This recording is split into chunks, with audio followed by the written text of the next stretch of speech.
everyone. This is Ashley. And this is Jason. How y'all doing? This is welcome to our third episode. Bonus episode. Bonus episode of Black Lives Matter. We're going to continue to do this until further notice.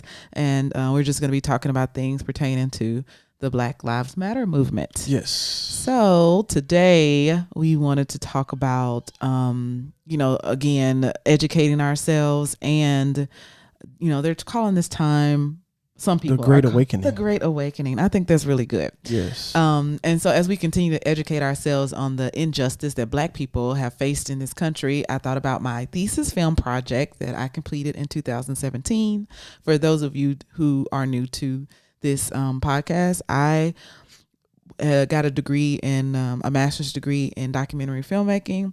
And, you have to do a thesis, a capstone project. And so my project was about the injustice that Black farmers have faced. And this is a story that not very many people know, even though it has been on TV, but not many people know this. So, I'm just sitting around thinking like, hey, this is an important story. Yes. And it is a very good example of systemic racism. Yes. So basically we want to release this documentary. It's about a 46-minute documentary. And we are going to release this. We're going to do it for free. Yeah, absolutely. We're going to do it for free. We want to give back. We want to add value. We did try. We thought about putting it in film festivals. We thought about pitching it. We actually did pitch it to a major production company. But you know what? At the last kind of minute, we kind of pulled back and decide, we're just gonna give this away. And the reason why we want to give it away, because we truly believe, since we're talking about farming, right? You reap what you sow. You sow a seed, it can grow and produce other seeds and grow and produce other seeds. So we want to, we don't want this to be limited just for the people that has a credit card or a debit card that can pay to watch it. No, we want to give it to you for the free. Right. Yeah, absolutely. So when and how can you watch it, you ask? Well, definitely you can watch it on YouTube. We're going to be doing a world premiere this Wednesday at 6:15 Pacific. So that's 8:15 Central, and that's 9:15 Eastern. Right. And so we typically do a live discussion, but we're going to showcase this the Promised Land, right? And so you can do that. You can go on there. You go on there right now. The video is there. So go to Loveology Podcast, Promised Land.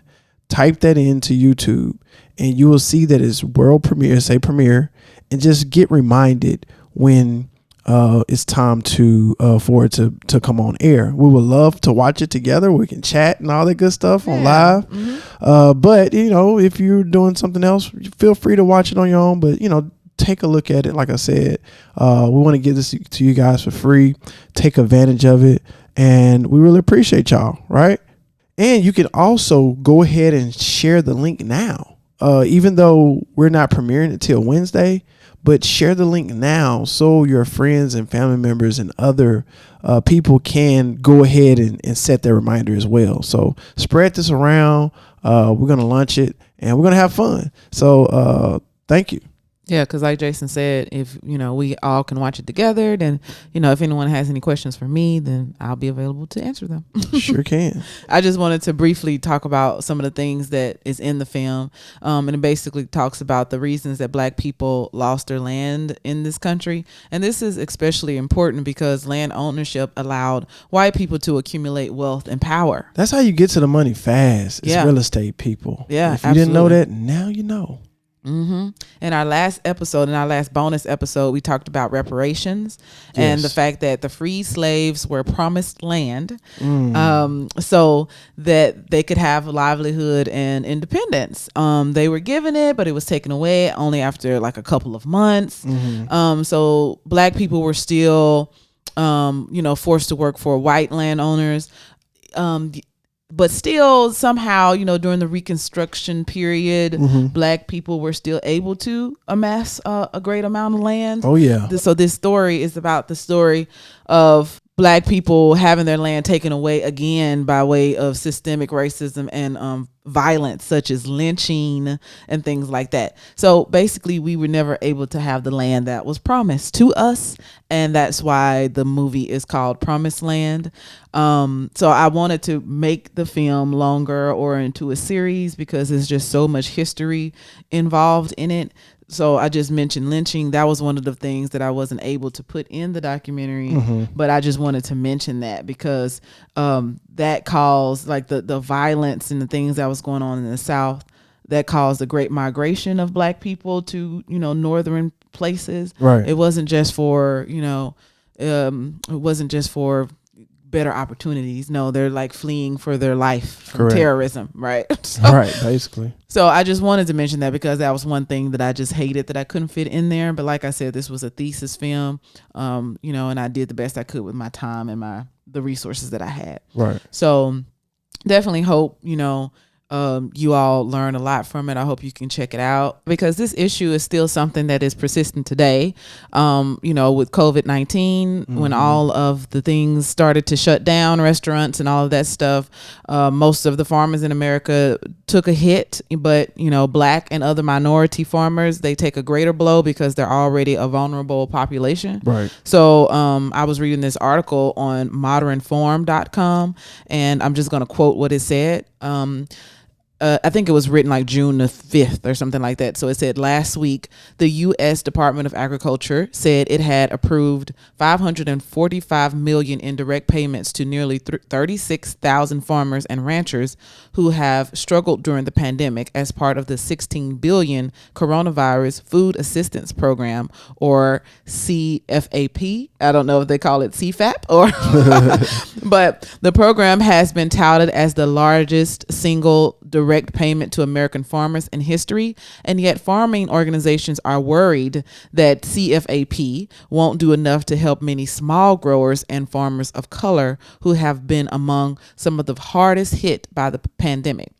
They fear that the way the program's applications are administered and a first come, first served structure could become barriers for farmers to get the help they need.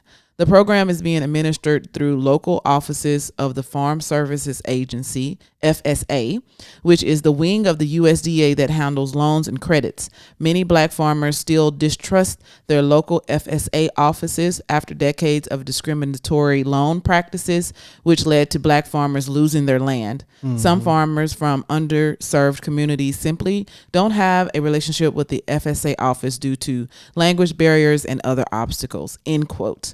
So in Promised Land, we definitely, talk about that a lot in the film, how FSA discriminated against these Black farmers and not giving them the loans that they needed, not giving them in time. And as a result, they lost their land. So you will definitely learn more about that. But hopefully all we can do is hope that things did get better because, again, aid is coming in through these FSA loan offices, and they're local, local places. So even though the federal government may be saying, oh, we're going to give it to Black people and small farmers, if there's racist people inside of those local offices that controlling the aid, they still won't get that aid. So that's where the worry is coming from. So hopefully, things have gotten a little bit better, but I'm sure that it's still going to happen. Yeah, it just reminds me back in the day when they made like a national healthcare system. When they first put that together, it was to help everybody, right?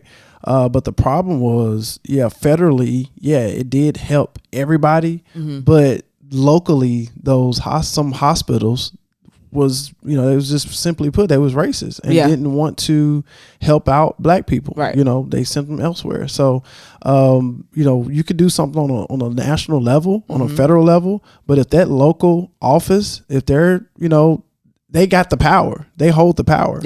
And if they don't want it, they can decide who to give it to and who not to give it to. Exactly. And so those were some of the stories that you'll see in the Promised Land documentary. And that's why voting locally is important. It's very important. Very important. So, and you might see somebody right? If my wife had a chance to, when she was in North Carolina, she went to Washington D.C., she went to Arkansas. You spent a little bit of time in Texas. I know you had somebody on the docket in Texas. Mm-hmm. So she did a lot of traveling. A lot of traveling, yes. Did you say Arkansas already? I believe I said Arkansas, but definitely Arkansas. And she did it with how old was Jordan? About 3-year-old? I don't know. Yeah. I think she was still 2. 3 or 2. Yeah. Man, she did. I was working. I was back in Los Angeles working. So she did a good job on that, man. Put in a lot of blood, sweat, and tears. Drove her crazy a little bit trying to get all this stuff together, but you did it. You pulled together, love. Thank you. And I want to say thank you for taking the time to shed some light on this, because we don't want this information to go away. Right. And, on behalf of the world, we appreciate you putting all tears into this. And, thank you for letting us see this for absolutely free and no cost. So thank you. Oh, thank you, honey. And I just wanted to say one last thing about, when I was doing this project and learning all about, how land was taken away, I just sit back and I just kind of wondered like what life would have been like for Black people, especially for me and Jason, as we were from the South of, and so, how much better of a position would our families have been in if we were allowed to have land back in the day? So again, if you didn't hear the last bonus episode, we called it Reparations in Juneteenth. We were discussing like the importance of reparation, and so this is tied into it. Yes. So we just want to live in peace. We just want to be left alone. Yeah, man. We just want to love, and we just want to love, man. Love and live. That's what I'm talking about. Yeah. So that's all I wanted to say. So we appreciate y'all time. Again, if you want to learn more about our normal podcast, our other podcasts episodes is Loveology. Just scroll up or scroll down and pick a episode where we talk about love, life with a little bit of laughter, right? Absolutely. All right. So thank y'all again. We're going to catch y'all next time. So until next time, we'll see you later. All righty. Bye.